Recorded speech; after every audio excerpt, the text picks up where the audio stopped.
Great to have you along for the ride. Thanks a lot for stopping by. Glad to have this man on. He is District 1 Republican, the great state of Oklahoma. It is Representative Kevin Hern. Kevin, how are you? Good to see you. Joe, it's good to be with you.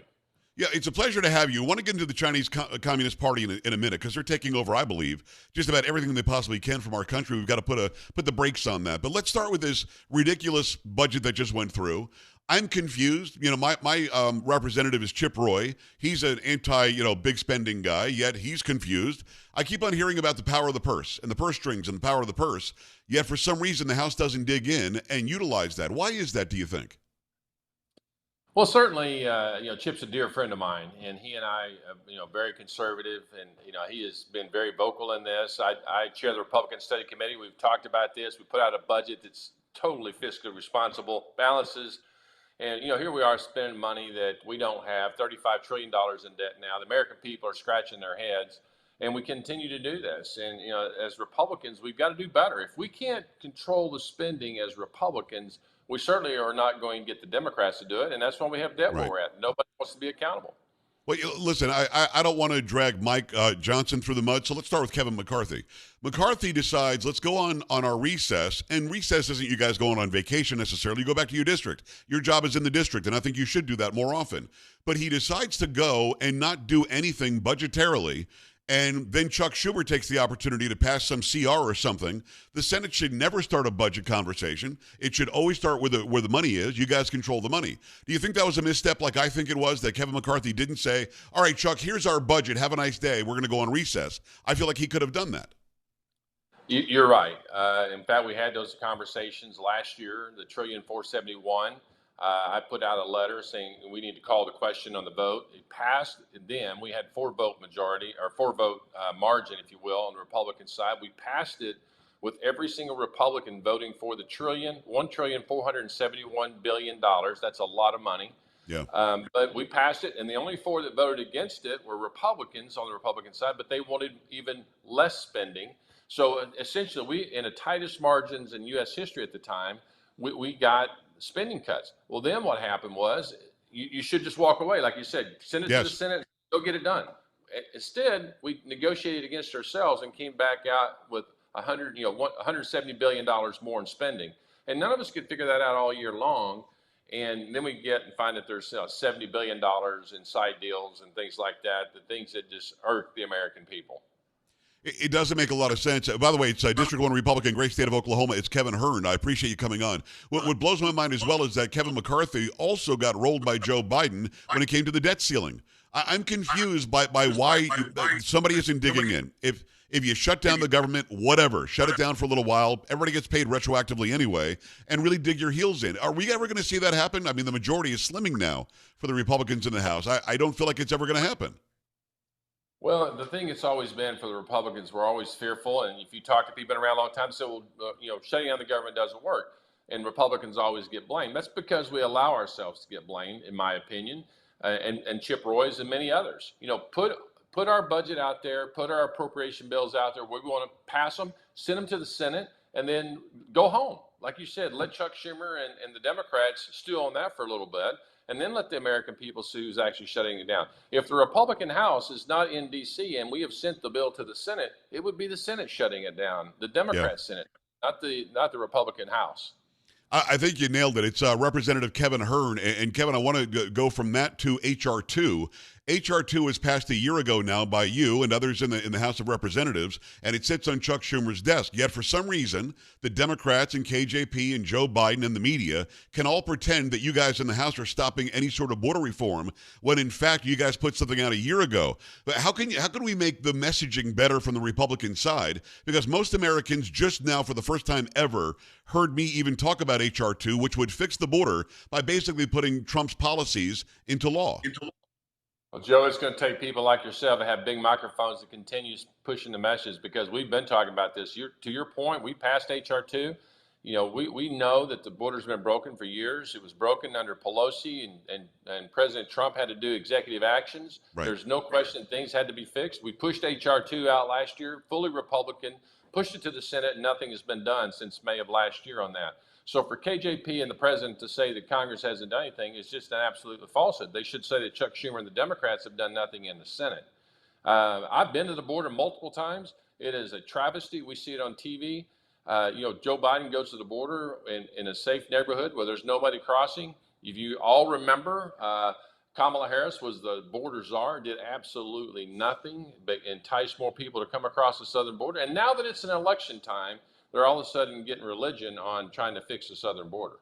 And the Republicans did it. You guys did it wrong. And for some reason, Representative, nobody is chiming in going, what are you talking about? Chuck Schumer has sat on legislation for a year. We could have solved this a year ago. Well, anybody get the message out? I know I've got a big microphone. Cool. So do other people. But I think at some point we have to step up, maybe in these press briefings. Maybe Ducey can do it. Hey, wait a second. HR2 sitting there. Somebody needs to put this out in the fray because the left has done a really good job saying Hern hasn't done anything to fix the border. Well, to your point, that was part of our negotiation on the appropriation bills. Put HR2 on there, send it to Chuck Schumer, and go home, saying, do you care more about our Ukrainian spending? That's really where the big argument's been right now is put the southern border on there. Do you not care more about our southern border than you do funding somebody else's border around the world? Right. Clearly, the Democrats care more about what's happening in Ukraine than they do what's happening in Arizona or New Mexico or Texas. He is the chairman of the study committee. Can you just give us a primer? What exactly is the study committee? Well, it's known. It's been around 50 years now. It's the Republicans' conservative conscience of the conference. Been around. Started back when when President Nixon went to the left. There's a lot of staffers started that, set it alongside the Heritage Foundation outside of Capitol Hill, and it's about policy only, not about the politics per se, but about good policy, good sound budgets that balance. Talking about good policy on the southern border, good energy policy. And we've had really high-profile speakers come to people that are experts in their field, subject matter experts, people like General Jack Keane and others that have come in and talked about what's happening in the Middle East. And that's what we're known for. And we've got 180 members of the 217 Republicans that are in the conference that come every week to listen to what we do and participate in the budget. So we know that the Republicans understand good policy, but when it comes to the negotiations, we've got some opportunity there. Representative, is there a real fear? And by the way, it's District 1 Republican from the great state of Oklahoma. It is Kevin Hern. Is there a real fear that as Republicans, these people who I guess don't take their district seriously, keep on retiring and resigning and quitting early? Is there a real fear that the gavel somehow will go to Hakeem Jeffries before November? Oh, I think so. When you talk about the fact that we can only lose one Republican now, and see what happens if if there actually is a motion to vacate that comes forth next week on Mike Johnson, do enough Republicans that are, that want to see the Democrats in control are just fed up with what they're seeing and lackluster leadership. And it may not be just what is known as moderate Republicans. It could be others that support Democrat policies as well, positions as well, to have a Hakeem Jeffries take over as Speaker. It's a time, Joe, that we've never seen in American history, ever, this tight of margin in Congress. And that just shows you how divided America is. Which, quite frankly, for us, the God-fearing Americans can't understand why the Democrats want to have a wide-open border. And that wide-open border right now is the center of all the conversations right now, whether it's spending or whether it's, supplemental aid to Israel or Ukraine or Taiwan or even funding our military. We are under attack right now at our southern border, and this administration wants to do absolutely nothing about it. As you mentioned, the House Republicans passed a bill over a year ago recognizing that. And we have been to the border many, many times. If you don't see the problem, you don't understand the problem. This administration, these Democrats don't understand it, apparently. Hern.house.gov is the website. Go and follow Representative Kevin Hern everywhere as well. Let's get into the Chinese Communist Party. I noticed that basketball is making billions of dollars, and China basically owns all the studios in Hollywood now. They're buying land not too far from military bases. China is also indoctrinating our educational system. They're in there. They're donating a bunch of money so that they can make sure that how they feel about global issues is how our young people feel about global issues. China is incurring on just about everything that we do in the United States, and people don't seem to be taking it seriously. But you are, right?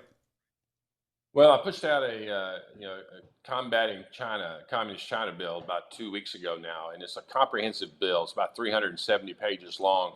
That looks at all the aspects of the things you just mentioned, as well as the ownership of TikTok by ByteDance, a Chinese Communist Party controlled company.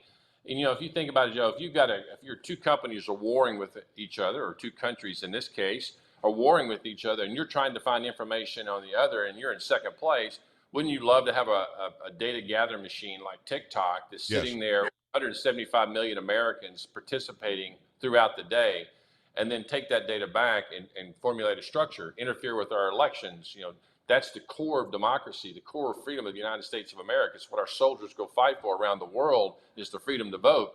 And if you can disrupt that with fraudulent elections because you manipulate the minds of those who are out there voting, that's what the Chinese government's trying to do with TikTok. And to make no bones about it, if it wasn't a big deal, they wouldn't be fighting so hard to keep the ownership owned by ByteDance. And so we're going to push back. We're going to keep pushing.